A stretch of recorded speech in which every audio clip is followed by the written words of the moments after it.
buenas a todos, queridos oyentes de ROF en Valencia. Hoy estamos en un nuevo episodio, por así llamarlo, de nuestro programa, de nuestro querido programa sobre historia. La verdad es que esta vez para vosotros os traigo un tema más actual, por así decirlo. Ya no estamos en el 3000 a.C., tampoco en el 800, tampoco en la Edad Media. Ahora estamos en la China imperial. Así es, vamos a dar este interesante imperio que la verdad siempre me llamó la atención. Lo cierto es que China siempre estuvo expuesta a invasiones por parte del norte. Para proteger esta frontera vulnerable, la dinastía Ming fue la que expulsó a los mongoles y gobernó China desde 1368 hasta 1644. Decidió construir la muralla china, que mide alrededor de 3200 kilómetros. Para que nos demos cuenta de la inmensidad y del peligro que supone el imperio mongol, recordemos que este imperio fue uno de los más grandes de la historia. No recuerdo si era el más grande o el segundo más grande, por detrás del británico. Este imperio ocupaba un territorio que iba desde la península de Corea hasta la actual Bulgaria en el este de Europa. Es una completa barbaridad. Todo esto tuvo un fallo, y es que en el 1644, durante una guerra civil, las tribus manchúes del norte lograron invadir el imperio y tomaron Pekín. La dinastía Qing fue la última de la China imperial. Bueno, ahora dicho esto así un poco más en general, vamos a meternos dentro. Bajo los emperadores Ming, China disfrutó de un periodo de gobierno estable. El poder chino alcanzó su máxima expansión abarcando Vietnam y Birmania, y por el sur, y Mongolia y Corea por el norte. Pero la China de los Ming miraba hacia el interior a principios del siglo XV. El almirante Zheng He navegó hasta África Oriental, pero estas expediciones navales terminaron con su muerte en 1433. La decisión de trasladar nuevamente la capital desde los prósperos puertos del sur a Pekín reflejaba la falta de entusiasmo por el comercio ultramarino, pues, como veis, solía dar problemas. Aunque los portugueses establecieron una base comercial en Macao en 1557 y los holandeses en Taiwán en el 1622. Las relaciones de los Ming con los comerciantes europeos siguen siendo distantes. Bueno, ahora vamos a hablar un poco sobre los manchúes en el poder, arriba, en los tronos de China. A principios del siglo XVII, la autoridad Ming había empezado a debilitarse. Liaodong, el enclave chino situado al norte de la Gran Muralla, estaba protegido por unas empalizadas de madera con puertas en las torres, la empalizada de mimbre. Pero no fue lo suficientemente fuerte como para poder parar a estos manchúes. Pueblo tribal jurche del norte. Al declararse la guerra civil en China, los manchúes entraron en ella, y en el 1644 Dorgun se apoderó de Pekín. Este tipo estuvo reinando desde el 1628 hasta el 1650. La cuestión es que actuó como regente de su sobrino, que fue el primer emperador Qing. Tras asentarse firmemente en el poder, los Qing iniciaron la conquista de Mongolia, Turquestán y el Tíbet. El expansionismo Qing hizo a China la potencia de Asia Oriental más extensa de la historia. Básicamente era increíble. Los estados vecinos, como Ladakh, Nepal, Bután, Laos, Birmania y Vietnam, estaban sujetos al pago de impuestos. Los protectorados militares del noreste pusieron fin a la expansión rusa en Asia Central. Ahora vamos a comentar un poco el establecimiento y crecimiento de este gran imperio. Tras aplastar en el 1681 un levantamiento que duraría 5 años, China disfrutó de más de un siglo de paz y estabilidad con los Qing en el poder. Los manchúes tenían prohibido casarse con chinos, solo podían dedicarse al ejército y al servicio militar. Los manchúes aportaron a la vida militar y política china una nueva eficacia, pero no introdujeron reformas en su milenario sistema administrativo. Con excepción de los cargos principales, los funcionarios y los militares seguían procediendo de la clase terrateniente. A finales del periodo Ming, las revueltas campesinas prácticamente terminaron con la servidumbre, a pesar de lo cual millones de agricultores, arrendatarios, vivían en condiciones de mera subsistencia. Ellos no podían permitirse la educación necesaria para ingresar en la burocracia imperial, aunque pesaba sobre ellos casi el total de los impuestos. Recordemos que esto es algo que también nos pasó en Europa, donde la mayoría de los ingresos que conseguía la corona venían de las clases más bajas, que apenas tenían para subsistir, mientras que los nobles, el clérigo, etc., no solían pagar impuestos.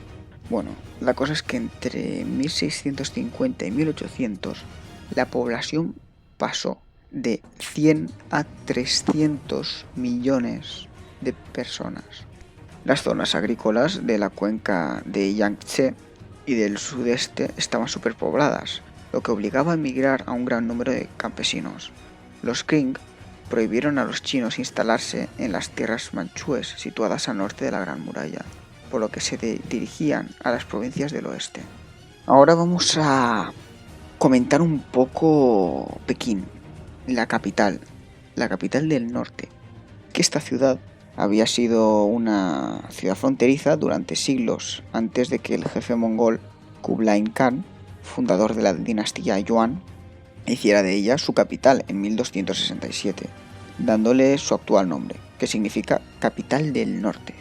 Desde entonces ha sido la capital de China, con dos breves interrupciones en lo que fue Nankín en 1368 hasta 1421 con los Ming, y en 1929 hasta el 49 del mismo siglo con el gobierno nacionalista de Kuomintang.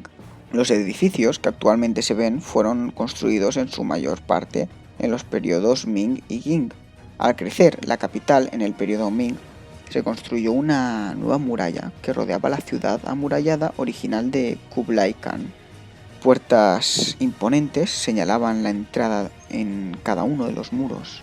La nueva ciudad exterior se convirtió en el próspero distrito comercial y residencial de Pekín, mientras que la antigua ciudad al interior de los mongoles, que se convertiría en la ciudad imperial, el corazón de la burocracia china. Dentro de la ciudad imperial y en el interior de otro muro se hallaba la ciudad prohibida, el complejo de palacios y jardines privados donde vivían las familias imperiales. Y actualmente la población prohibida está abierta al público en plan museo. Ahora pasemos a las relaciones extranjeras que China tuvo con el resto del mundo durante esta etapa imperial.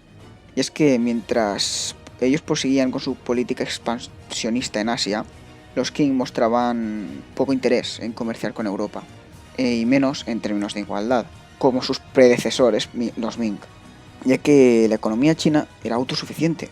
China era probablemente la civilización más avanzada del mundo en ese momento. Los occidentales, es decir, nosotros, para ellos éramos bárbaros y no teníamos nada que ofrecerles a los delicados chinos en cuanto a bienes materiales ni en cuanto a conocimiento. Solo en la ciudad de Kyakhta, en Mongolia, había un provechoso comercio de pieles con Rusia.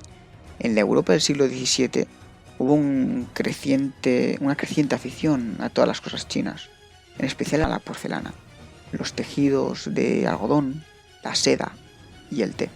Los comerciantes europeos, al no tener nada que a los chinos les interesase comprar, pagaban su exportación con plata americana, lo que salía muy caro. Todo el comercio europeo se efectuaba en el puerto de Cantón, en el sur. También los jesuitas estuvieron presentes en China en el siglo XVII. Se les toleraba por sus conocimientos físicos y astronómicos, pero lograron pocas conversiones. Posteriormente, el cristianismo sería prohibido por su oposición al culto de los antepasados. Por desgracia, rápidamente China empezó a sufrir una decadencia en el siglo XVIII. Más concretamente, en el 1793, el emperador Qianlong, que reinó desde 1735, hasta el 1796 rechazó a una delegación comercial británica por negarse su británica de las Indias Orientales, una de las compañías empresas más grandes de la historia, que ésta comenzó a competir con los chinos inmediatamente. Al final del reinado de Qianlong había claros signos de decadencia en China. El funcionariado se había corrompido y el aumento de los impuestos provocó una nueva oleada de rebeliones campesinas. La superioridad tecnológica europea, así es, Europa llegó a desarrollarse mucho más que China a nivel tecnológico, y eso que éramos considerados bárbaros años atrás. Esta tecnología, básicamente, nuestro avance era tan superior que se dieron cuenta en la corte Qing que encima, para rematar, era demasiado conservadora como para buscar modernizarse.